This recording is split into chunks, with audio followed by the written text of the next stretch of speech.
in fact, it was like, as I have later learned, all civil wars are tripartite. There are two parts that are fighting when they enter history. They're fighting to see who picks up the share of power. Then there's the general population who they both want to destroy. In the Spanish Civil War, there was a popular revolution, and the Stalin-backed republic and the fascists first combined, along with the Western democracies, to destroy the popular revolution, and after that was done, they picked up the spoils, fought to pick up the spoils, which is not an unusual pattern. And though I can't claim to have understood it in any depth at the time, I could already see the picture. By the time the Stalin-Hitler pact came along and the information about the purges, it was impossible to take any of this seriously.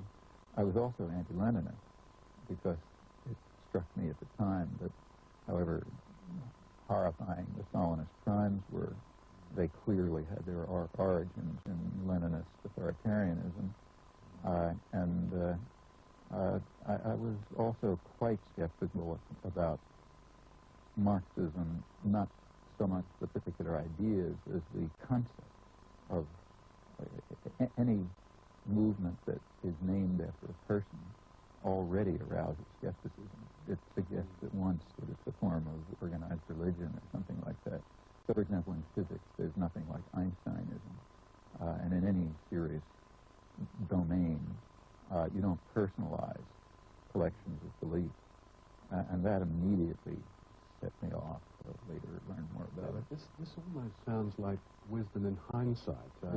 And it was quite extraordinary at that period in the 1940s, when you consider the circle that you were living in and moving in, for you perhaps not to have what was known as the Russian phase.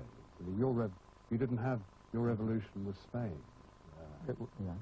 And I don't want to exaggerate. I was about 10 years old at the time. The first article I wrote, first political article, was actually for a school newspaper, and it was on the fall of Barcelona. And I don't want to pretend I knew what was going on, but I had some sense of it. And as I say, shortly after, I had the luck, I think in retrospect, to have become close to anarchist circles, which were quite lively at the time. And it was a very lively, vibrant, exciting period of political culture and working class culture. You still describe yourself as an anarchist and as a libertarian socialist. To many people these days, these are rather arcane expressions, almost from another age. And what do they mean to you? What they mean is the search for, actually it's an outgrowth of classical liberalism. It's classical liberalism adapted to the modern period. Anarchism is not a fixed set of ideas. It's a tendency in human thought that is trying to identify kinds of authority and domination, and to, if they can't justify themselves, which they rarely can, to work to overcome them. That means overcoming state authority. It also means overcoming the autocracy of capitalist enterprise, which is simply another form of hierarchy and domination. It means overcoming sexist repression, or whatever you find. Sometimes authority can be justified. So, for example, if you stop a 3-year-old kid from running across the street in traffic, that's authority, but I think you can give a justification for it. However, the burden of proof is always on those with the authority. They have to demonstrate that their authority and control is legitimate, and that justification can very rarely be given. So what you're saying, that any structure, any institution, no matter what, should be challenged? Any institution of authority and domination, institutions of cooperation, voluntary association, federation, and so on, I think they don't have that burden of proof. And in fact, I would want, and in fact, I believe that if you read the classical liberal texts, 18th century, seriously, and apply them to the current age, this is what you discover. Adam Smith, if everyone reads the first paragraph, which talks about how wonderful division of labor is, but very few people get to maybe page 500 or wherever it is, where he says that the end result of division of labor is going to be to turn human beings into something as stupid and ignorant as any person can be, and therefore in any civilized society, the government or someone will have to intervene to prevent the horrendous effects of the invisible hand. As a libertarian socialist, though, what do you make of the received wisdom today that socialism is dead? It's had it. Well, let's take the various parts of the world. What was called socialism in Eastern Europe was killed by late 1917 or early 1918. Every socialist tendency that had developed in the pre-Bolshevik period was immediately extirpated, including Soviet workers' factory councils. Any popular organization was wiped out. So since then, there hasn't been a trace of socialism in Eastern Europe, in the Soviet system. In the West, there have been, there's kind of a slow, there's a move towards a kind of a social democratic state capitalism of some kind or other in various places. The basic ideas of socialism are in the future. Socialism is based on the traditional socialism. Is based on the application of Enlightenment ideals to a industrial society, and it means that workers will control production, communities will control communities, and so on. That's socialism if it means anything. Okay, so your brand of libertarian socialism, does that exist anywhere?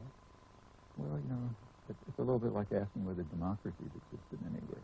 Bits and pieces of it, yes. I mean, you look around the world, there are bits and pieces of democracy.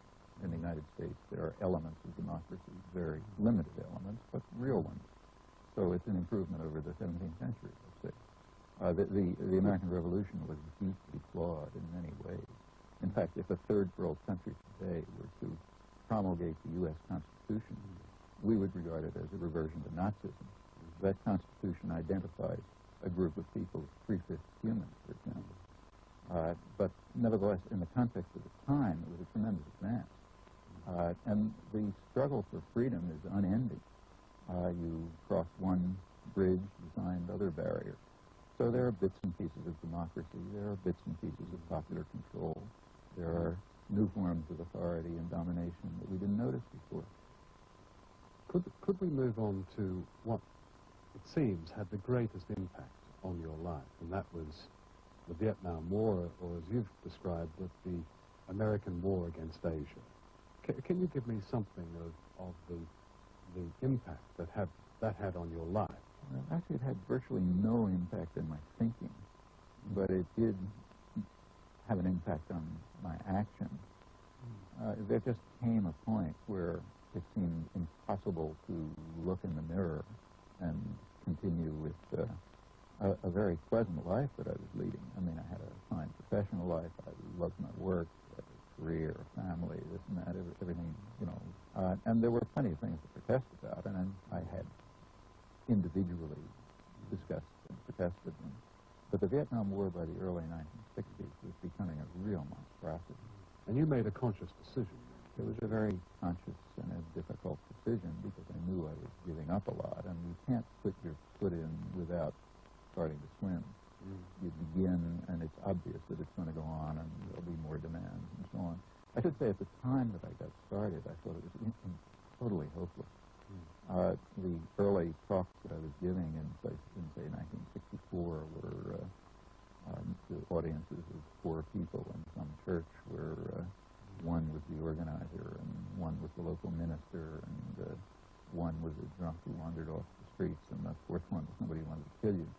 And in fact, as late as 1966, in Boston, which is a liberal city, we could not have public meetings against the war without them being physically attacked. The first major public talk I gave on the Boston Common, which is, you know, the standard place for giving outdoor talks, this is late 1965, the 3 or 4 of us who were speaking had to be protected by hundreds of police. And yet you later wrote that you had quite a profound distaste for activism. So you were a reluctant activist. There's nothing I hate more than giving general public talk. It was during this time in the Vietnam War that you developed what you're most acclaimed for, and probably what you're most attacked and that is your skill at debunking the language of the state, the newspeak of the state, the lies of the state. Can you give me some idea of what the subtlety of the propaganda was then? Because first of all, I don't think propaganda was very subtle. I think it was extremely crude and transparently false, but very effective. Let's take the general framework. It's just 30 years ago, in 1962, John F. Kennedy sent the American Air Force to bomb South Vietnam. Now, it was not a secret. So in October 1962, the New York Times had a front-page story in which they said 30% of the missions against South Vietnam have American pilots flying. Well, there was no pretense at that time that we were that anyone was involved except us and the South Vietnamese, and we were attacking the South Vietnamese. 30 years have gone by. It has never been described in the mainstream as an attack against South Vietnam. It is always the defense of South Vietnam. And then people debate whether the defense of South Vietnam was wise or unwise for us. But, the very phrase attack against South Vietnam is inexpressible. I mean, it's as if the Russian tyranny hadn't fallen apart, suppose Brezhnev's system had been maintained. And imagine that 30 years after the invasion of Afghanistan, no one had ever referred to an attack against Afghanistan. Everyone had referred to it as a defense of Afghanistan against terrorists supported from the outside. Well, that's what we're living in. We wouldn't call that subtle propaganda if we saw it in Russia. We would regard it as pure totalitarianism, but that's what we're living in. How powerful are these terms of the state? And I mean, we've used in this country and in the United States the terms extremist and moderate. Yeah. They crop up on the news regularly. And in the same way that people can be tagged, so nations can be tagged, so movements can be tagged. Well, here we have to be a little more differentiated. I mean, in educated circles, what, if we were honest, we would call the commissar class. They're taken very seriously. So, for example, take again the Vietnam case. No one in the commissar class, no journalist, no intellectual, no writer, can simply express the truth that the United States attacked South Vietnam. That's inexpressible. In fact, I've been looking at the American press and scholarly literature carefully for 30 years now to see if anybody can say it. If you say it, then I understand what you're talking about. Take, say, moderate. That is a very definite meaning. So, for example, in the mid-1930s, Hitler was a moderate. He was described as a moderate. Who described him as that? The American government. He was both in internal documents and even publicly. He was described as a moderate standing between the extremists of the right and left. And therefore we had to support him. Mussolini was a moderate all the time. Saddam Hussein was a moderate. In the late 1980s, I think now for the news, he was described as a moderate contributing stability. General Suharto of Indonesia is described in the press regularly. In 1965, when he came into power, slaughtering maybe 700,000 people, the New York Times and other journals described him as the leader of the Indonesian moderates. Today, the London Economist describes him as at heart benign. This is mass murder on the style of Saddam Hussein. And yet you're often described as an extremist. Sure, I am an extremist, because a moderate is anyone who supports Western power, and an extremist is anyone who objects to them. Now, you've had some quite spectacular rounds. Arthur Schlesinger accused you of betraying the intellectual tradition. True, I agree with it. You agree with it? Servility to power. And if I didn't betray it, I would be ashamed of myself. Because around this time you'd accused Schlesinger and others of being what you called a secular priest. Well, let's take Schlesinger. This was... I was going to say a secular priesthood because you were identifying a whole class. You were saying the liberal intelligentsia of America are in bed with the U.S. government in some of its more vicious policies around as they applied around the world. I should say quite an accusation. Well, and I've tried to document it. In fact, I've written thousands of pages of documentation, and I think they show the point. Actually, the term secular priesthood I borrowed from Isaiah Berlin, who applied it to the Russian commissar class. And I think it's correct. They're a secular priesthood, and we have one too, namely the educated sector. Can I just interrupt there a second? Because Do you use the term commissar, secular priesthood, borrowed from the Russian experience, and Stalinist when you describe the Western? Do you do that to infuriate them? No, I do it to be accurate. I think that the term commissar is a useful one. There is the dominance in virtually any country you look at. The respected and respectable intellectuals are those who serve external power. We may honor the Soviet dissidents, but internally they were not honored. They were reviled. The people who were honored were the commissars. And this goes all the way back in history. Let's take the Bible. The people who were honored in the Bible were the false prophets.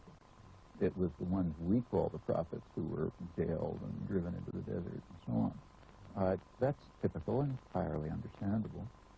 We should have the honesty to look at ourselves by the standards we quite easily apply to others. So if, say, a British intellectual writes apologetics, vulgar apologetics for U.S. government atrocities, that's no different than if an American intellectual wrote vulgar apologetics for Stalin. And it happens all the time. The last time I saw you speak in South London, you defended very vigorously the right of a man to have his say, a heckler, and he happened to be a man of neo-fascist views. Does that right of free expression, in your view, extend to everybody? I mean, if we don't believe in free expression for people we despise, we don't believe in it at all. Let me take another example. Recently, Muslim extremists, the last few years, Muslim extremists in this country were actually allowed to call for the death of Salman Rushdie. Would you support their right to speak in that way? To speak, yes, but I think that Bentham's standard is the one that should be observed. If suppose two people walk into a store, suppose you and I walk into a store and you have a gun, and I tell you, shoot the store owner. Well, that's speech, but it's not protected, because that's speech which is part of a violent act. But shouldn't that be, as in the case of the racists being allowed to speak, shouldn't that be simply, and indeed it is in this country, illegal? I mean, it's incitement to murder. You have to ask whether it's incitement to imminent violent action. Now, you know, there's no precise litmus test that tells you where to draw the line. But freedom of speech is enough, so that you need an extraordinary argument to overcome it. And I think there are such cases. I gave one. For example, somebody says shoot when someone else has a gun. Okay, that's crossing the line. But I don't think there are many cases that cross the line. And in fact, it was kind of interesting to watch the British reaction to the Rushdie case. Went to court, and the court ruled, I don't know the exact wording, that the Islamic community brought it to the court saying that Rushdie should be regarded as subject to the equivalent of seditious libel. So then the court ruled that if he had criticized the Queen and the Anglican Church, if he had mocked them, then he would be subjected to penalty. But it was only a yes, it was selected. But okay, still, that doesn't detract from the fact that the principal person actually burning Rushdie's book, organising that, and calling for his death, was inciting to murder. Yeah. And you wouldn't defend his right to do that. Well, I agree that we're getting near the border. I mean, if we got to the point where someone said shoot, and there's Rushdie standing over there, that's not protected. If it's somebody making a speech saying, I think he ought to be killed, somebody makes a speech saying they think I ought to be killed, I don't think they ought to be stopped from making that speech. Now, you know, exactly how you make these decisions is a subtle matter, but it seems to me protection of the right of freedom of speech is extremely important. Do your enemies have a certain value to you? Do you judge perhaps the success of what you're doing by the intensity of attacks on you? Well, I mean, I would sort of weigh it in balance. For example, if I started to be praised, you're doing by the intensity of attacks on you? Well, I mean, I would sort of weigh it in balance. For example, if I started to be praised by establishment sectors, I would ask seriously whether I'm not doing something wrong. Why are they praising me? However, again, it's not a litmus test. There's a personal cost. There's something else, isn't there? Because I read that while your colleagues and friends from the 60s, you said many, perhaps most of them, had burned out, you'd kept going, and that inside you felt often tremendous frustration and anger. On the surface, you're a very gentle person. Well, I don't think you should underestimate the compensation. The country is a very different country than it was 30 years ago. It is a much more civilized country. Outside of educated circles, it's a much more civilized country. Now, that's not because of me, but it's because of thousands of people doing local organizing and actions of various kinds. And I can play a role in what they do. Many of those people need someone, groups need someone to come in and give a talk or do some research or be in a demonstration or something. And there's tremendous compensation for doing that. Well, assuming history hasn't ended, where is the next popular movement coming from? Well, I think there are many of them. Take the environmental issues. They're not, you can't play games with that anymore. We're reaching the point where the question of human survival may be at stake. But there's a core question which has not been addressed, and that's the question of power in the state economic nexus. That's basically the question of corporate power. We have to revive the understanding of the 18th and 19th century that autocratic control of the economic system is intolerable. There's a major attack on democracy going on in the world, an absolutely major attack. Decisions about human life are being raised to a level so high that even parliaments are not influencing them.